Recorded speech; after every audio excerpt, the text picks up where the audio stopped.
Hey, this is Jim Musgrave, and welcome back to Retirement Insights. Now, everybody has what we call a qualified plan, 401k, TSP, 403b, and we've all been told that this is where we need to save for retirement, okay? But most of the people don't really know how these plans work and what the pros and cons are. They just automatically say, hey, I'm going to put money into this for decades and decades, and this is where I'm going to get my retirement income. But in today's episode, I really want to kind of share with you how these qualified plans work, because it's going to give you different perspectives that, hey, should I be putting all my money in these qualified plans? Okay. So the way that these qualified plans work is that they defer the tax, but they also defer the calculation. Okay. In other words, they postpone the tax and they postpone the tax calculation. So let me pose a question to you. Let's say that I've got a business. Well, let's say you've got a business. Let's say you've got a business and you want to bring in some funding. So you call me up and say, hey, Jim, listen, I got this great idea for a business. I could use a partner to kind of help me with some things and put some equity into it. I said, that sounds great. And we work up an agreement where you keep 75% of the equity in the company and I get 25%.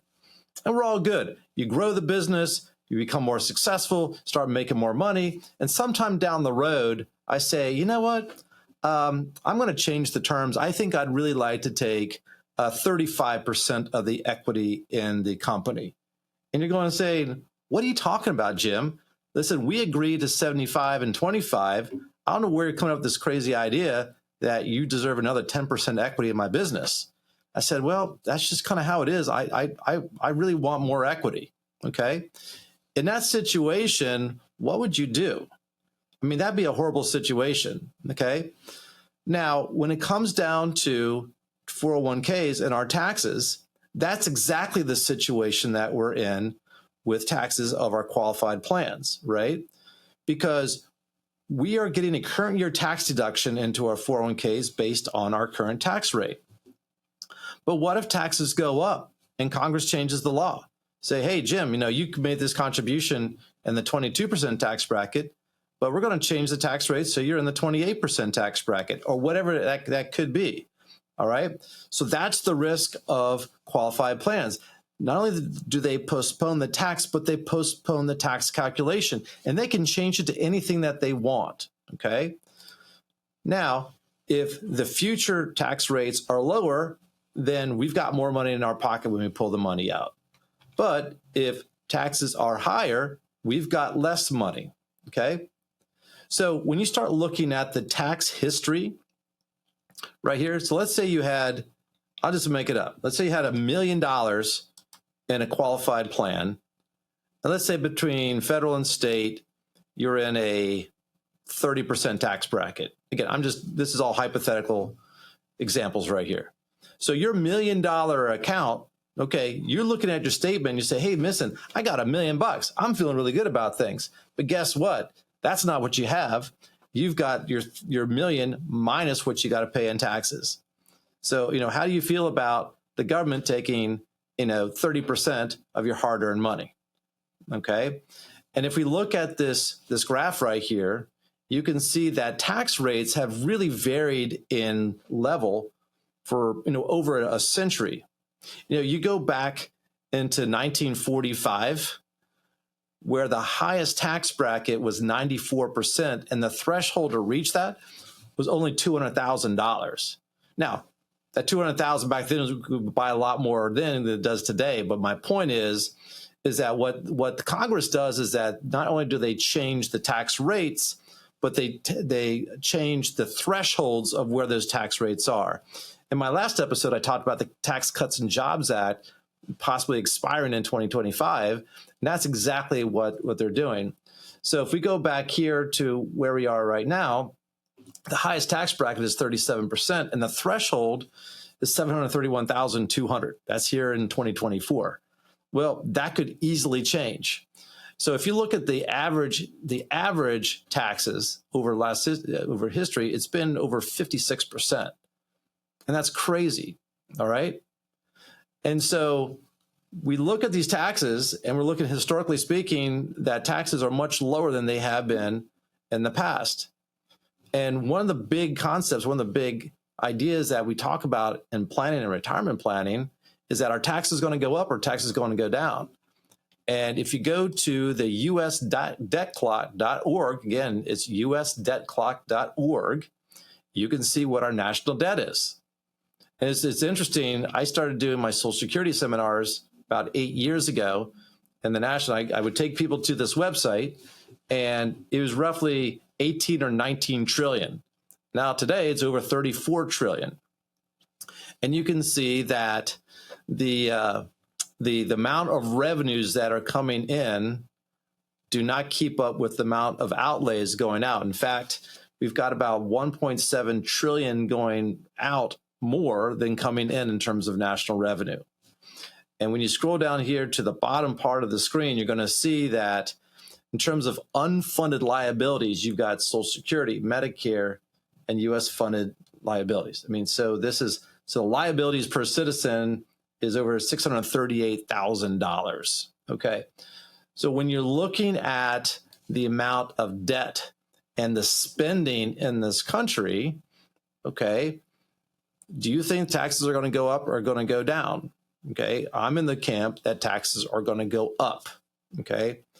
So when you're putting money into your 401k, what you got to be thinking about is what tax bracket will I be in when I start pulling the money out? And by the way, I've got a new masterclass called the Tax Storm, where we talk about this in depth. We talk about tax risk and legislative risk. And we talk about different strategies that you can use to ultimately reduce, tax risk and legislative risk. Okay, so going back to Qualified Plans 101. First of all, 401ks are easy. Most companies have them, and the company's going to give you a match. Typically, they're not required to, but in most cases, companies will give you some sort of match.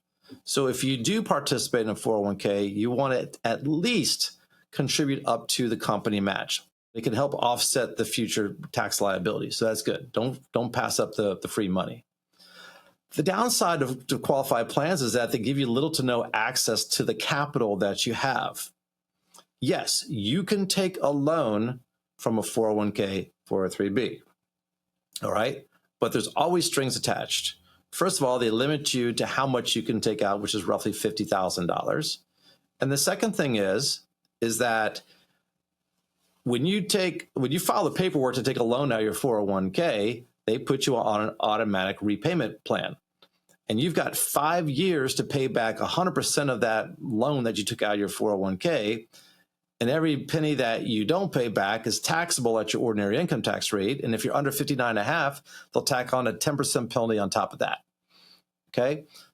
401k plans were not designed to be savings accounts in the accumulation phase. They're designed to be long-term investment accounts strictly for retirement. Okay. So 401ks are a not so good place to get access to capital when you need it before retirement. And with traditional IRAs and Roth IRAs and qualified plans, if you're under 59.5, there's a 10% penalty to get access to your capital, in addition to the paying taxes on that money coming out. And also, you've got required minimum distributions that are required. Now, they just changed the law with Secure Act 2.0. So funny, the RMD age used to be 70.5, and then went to 72, and now it's at 73. And for people who were born in 1960 or later, it's actually 75. So they've made some big changes with the Secure Act 2.0. But basically, if you're born just under 1960, the RMD age is 73. And all that means is that the government said, hey, listen, you can contribute this money and get a current year tax deduction, and this is great. But at a certain age, we're going to require you to take money out whether you need the money or not. That's what we call the required minimum distribution. And the penalties on that, if you don't take it out, it used to be 50%. They actually lowered it down to 25%. And they've made the laws a little bit more I guess, generous, where if you basically file some paperwork and say, hey, listen, I made a mistake, they could a lot of times kind of wipe that out.